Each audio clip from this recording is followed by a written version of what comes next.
They didn't just insult your intelligence last night, they dared you to accept it. WWE looked straight into the camera, looked straight at the fans who've been begging for change, and said, "Nah, we're doing this again." Same playbook, same interference, same bloodline dominance choking the life out of the tag division. And if you're not angry about it yet, you should be, because this wasn't storytelling, this was creative surrender. Quick question before we even go further: at what point does predictable booking stop being comfort food and start being creative laziness? Drop that in the comments, because I already know this one's going to divide people. Roman Reigns returned to Monday Night Raw and, shocker of the century, did exactly what everyone with half a brain predicted. He helped the Usos win the tag team championships in the most overbooked, interference-heavy, déjà vu-inducing finish imaginable. WWE wants you to believe this is exciting. They want you to act like this is fresh. But this is the same recycled bloodline dominance we've been force-fed since 2020, reheated and served with a straight face. Let me be crystal clear about why this is so infuriating.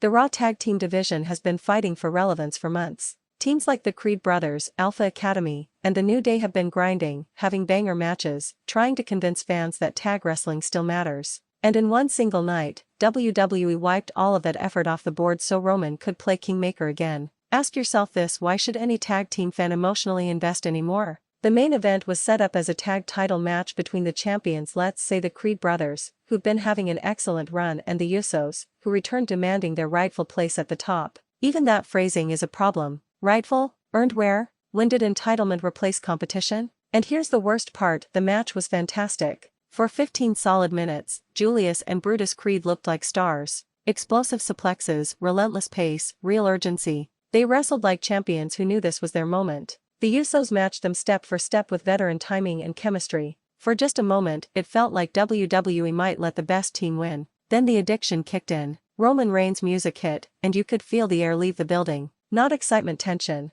because everyone knew exactly what was coming. The Creeds got distracted. The referee magically lost awareness. Roman didn't even need to touch anyone at first. He just stood there, arms crossed, nodding like a final boss who knew the script. Here's a trivial one for you: when Roman's music hits, do you ever believe the champions are winning clean? Be honest in the comments. The Usos suddenly found a second gear. Super kicks, splashes, near falls. The Creeds kicked out because they're tough as hell and refused to roll over. And that's when WWE crossed from questionable into insulting. Roman walked down to ringside while the ref was conveniently distracted again, grabbed a chair, and the commentary team acted shocked, like this hasn't been the Bloodline's entire operating system for 4 years. Then WWE tried to have it both ways. Jey didn't even use the chair. He kicked it away, like they wanted the Usos to look honorable while still benefiting from interference. You can't do that. Either they win clean or they don't. And they didn't. The distraction was enough. The psychological damage was done. 1-3 count. New champions. Mixed crowd reaction because half the audience is exhausted, and the other half has been conditioned to cheer the logo, not the logic. Roman got in the ring.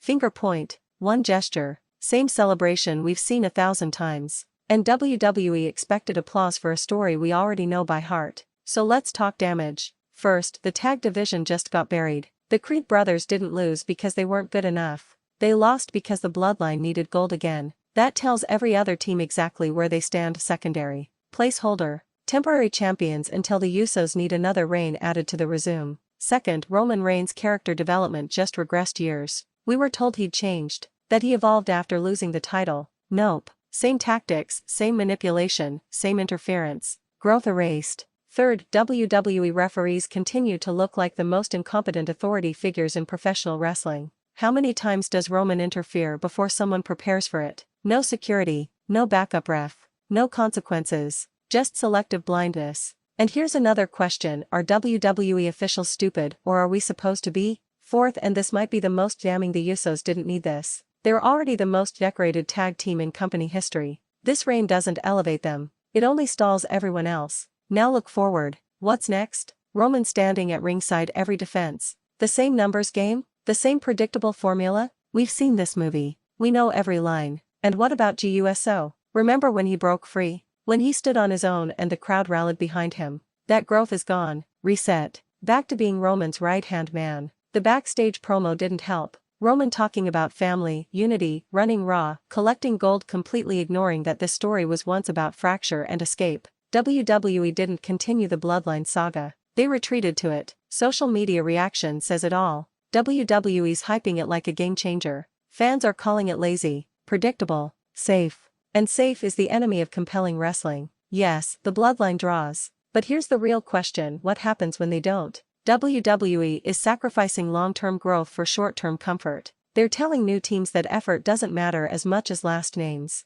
This was a massive missed opportunity. The tag division could have been elevated. New stars could have been made. Instead, WWE pressed rewind. And the saddest part? It didn't have to be this way. The Usos could have won clean. Roman could have returned afterward. Nobody had to look weak. But WWE chose the laziest option possible. Roman Reigns' return should have felt monumental. Instead, it felt familiar and not in a good way. So I'll leave you with this: are you excited about the Bloodline being back, or are you just used to it? Smash the like button if you're tired of the tag division being collateral damage. Comment below and tell me which team deserved that moment more than the Usos. Share this video if you think WWE needs to hear this criticism loud and clear, because the Bloodline being back isn't a celebration, it's a warning. And here's the part nobody in WWE wants to admit out loud: this booking actively teaches fans not to care. Not to care about tag title matches. Not to care about momentum. Not to care about who's getting over. Because why bother investing when the ending is always the same song with a slightly different remix?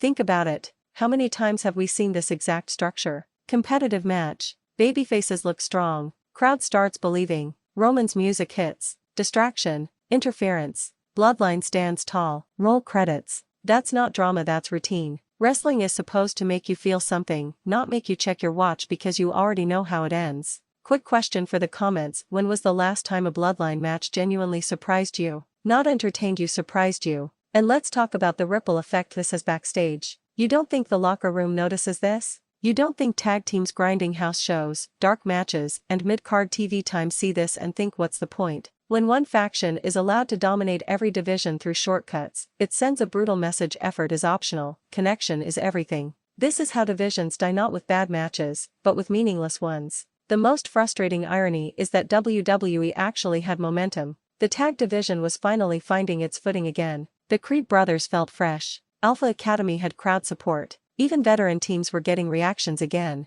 All of that goodwill was fragile and WWE smashed it with a hammer, because they don't trust anything that isn't already proven. Ask yourself this: if the Bloodline story is so strong, why does it always need to cannibalize other divisions to survive? That's the real issue. Strong stories should elevate everything around them. The Bloodline doesn't do that anymore, it consumes. It takes championships hostage and freezes everyone else in place. The titles don't feel prestigious when they're just props in Roman's orbit. And don't even get me started on how this hurts future booking. Now every challenger looks stupid for not preparing for Roman. Every loss feels artificial. Every win against the Usos will need layers of chaos just to feel believable. WWE has booked themselves into a creative corner again. Let's be brutally honest for a second. If you removed Roman Reigns from this finish, the match still works. If you let the Usos win clean, the moment still works. If you let the Creeds retain and build to a rematch, the division grows. WWE chose none of those options because interference is easier than imagination. And that's the core problem. This isn't about hating the Bloodline. This isn't about disliking Roman Reigns or the Usos. This is about overuse, overexposure, overprotection. Even the best acts rot when they're never allowed to lose clean or step aside. Another comment question for you: does dominance still mean anything if it's never earned the hard way? Because right now, the Bloodline doesn't feel dominant, it feels protected. And protection kills tension. When fans stop believing that outcomes are earned, they stop emotionally investing. They cheer out of habit or boo out of frustration, but they don't care. That's the most dangerous place a wrestling company can be. WWE keeps telling us this is a new era, new leadership, new philosophy, but moments like this expose the truth. When push comes to shove, they still reach for the same crutch, same faction, same interference, same results. Roman Reigns coming back should have been a statement. Instead, it was a reminder that WWE still doesn't trust its tag division, still doesn't trust new stars, and still doesn't trust fans to accept anything unfamiliar. And that's why this finish wasn't just disappointing, it was deflating. So now it's on us, the fans. If you're tired of seeing the same story told over and over, say it. If you want tag wrestling to matter again, make noise. WWE listens when engagement drops, not when we quietly accept whatever they put in front of us. Final question, and this one matters: do you want WWE to build the future or keep replaying the past? Because last night, WWE made their choice crystal clear.